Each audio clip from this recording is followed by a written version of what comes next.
Watermelon challenge. भोंगिरी नाम के एक गांव के एक पाठशाला में पवन नाम का एक लड़का पढ़ता था। उसके पिताजी का एक फलों की दुकान थी। साथ साथ पवन के पिताजी अपने घर के आंगन में कई किस्म के फल उगाते थे। क्योंकि पवन उनका इकलौता बेटा था, उसे बड़े लाड प्यार से पाल रहे थे। इसीलिए वो बहुत जिद्दी और शरारती बच्चा बना।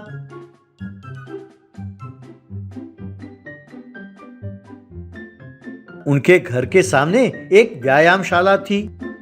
पवन और उसके दोस्त जगन दोनों जाकर उस व्यायामशाला में लोगों को सताते रहते थे। पवन जगन से, यार जगन, एक बात बताओ, ये लोग यहाँ आकर वर्जिश करके इतने डोले शोले क्यों बना रहे हैं? इनके घर में इनकी पत्नियाँ इनकी पसंद के बहुत बढ़िया खाना बनाती हैं। वो सब खाकर उसे हजम करने के लिए यहाँ आकर डोले शोले बनाते हैं। इसके बजाय घर पर ही कपड़े धोने, बर्तन मांजने और घर की सफाई जैसे काम करे, तब भी इनके डोले शोले बन सकते हैं ना। तब जगन, अरे चुप रहो यार, मर्द कई बर्तन मांजते हैं क्या?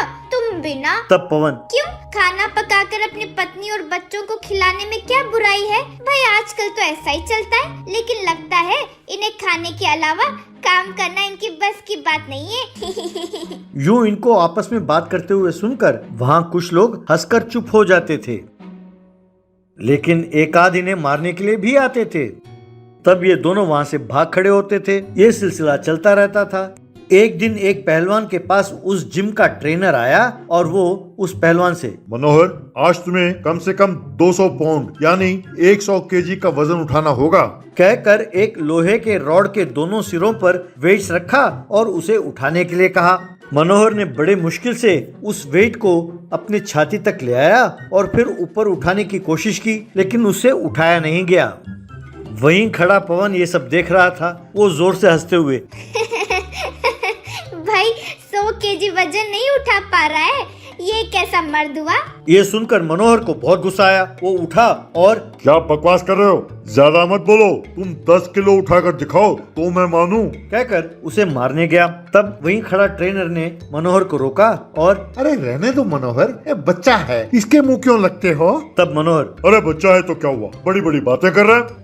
पवन, अरे मैं तो चाहे कितना भी वजन क्यों ना हो, अपनी छोटी उंगली से उठा सकता हूँ। हमारे घर में 1-1 किलो के तो तरबूज ही होते हैं। मैं अपने दोनों कंधों पर 10-10 किलो उठाकर ले जाता हूँ अपने पिताजी की दुकान पर। मनोहर, रहने दो, तुमसे तो तरबूज 2 हिस्सों में काटा भी नहीं जाएगा और तुम मेरा मजाक उड़ाते हो। चलो दफा हो जाओ यहाँ से। तब पवन जोश में आकर, तुम देखना चाहते हो ना कि मैं करता हूँ या नहीं? अरे तुमसे तो ये भी नहीं होगा।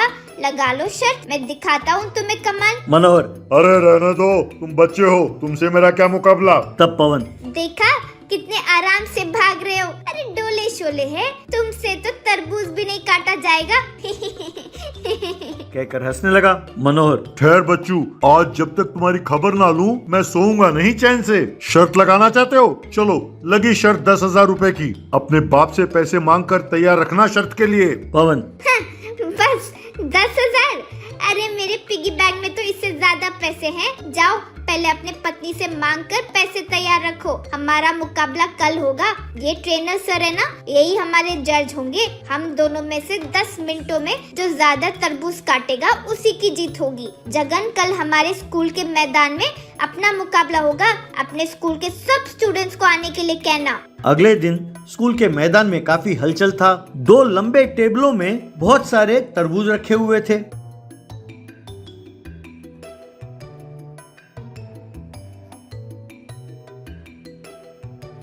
एक टेबल के सामने पवन और दूसरे टेबल के सामने मनोहर हाथ में चाकू लेकर तैयार खड़े थे और जिम का ट्रेनर अपने हाथ में घड़ी को देख रहा था। उसके सामने 10,000 रुपए के 2 बंडल रखे हुए थे। ट्रेनर ने सीटी बजाई और 3, 2, 1 स्टार्ट कहकर चिल्लाया। तब पवन और मनोहर फटाफट चाकू से तरबूजों को काटने लगे।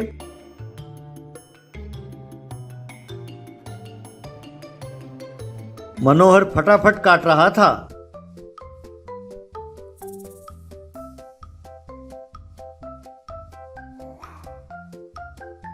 पवन और भी आराम से काटने लगा। बस उसका चाकू लगते ही तरबूज 2 हिस्सों में टूट जाते थे। यूं काफी देर तक दोनों मुकाबला कर रहे थे। लोग बड़े हैरान होकर देख रहे थे।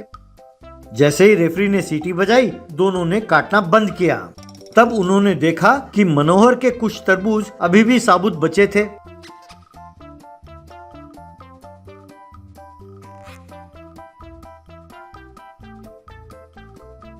रेफरी ने पवन को पैसे दिए और उसे विजेता घोषित किया। बाद में जगन, अरे पवन, तुमने तो कमाल कर दिया, बड़े अच्छे जीते। पर ये सब हुआ कैसे यार? तब पवन हंसकर, मैंने पहले ही बाग से कई तरबूजों को काटा, फिर दूसरे तरबूज को काट कर उसके अंदर गोंद लगाकर चिपका कर रख दिए। ऐसे बहुत सारे तरबूज रखे मैंने। बस फिर क्या था, जैसे ही चाकू लगा ये टुकड़े टुकड़े होकर गिर गए। उसकी समझदारी देखकर जगन ने उसकी प्रशंसा की।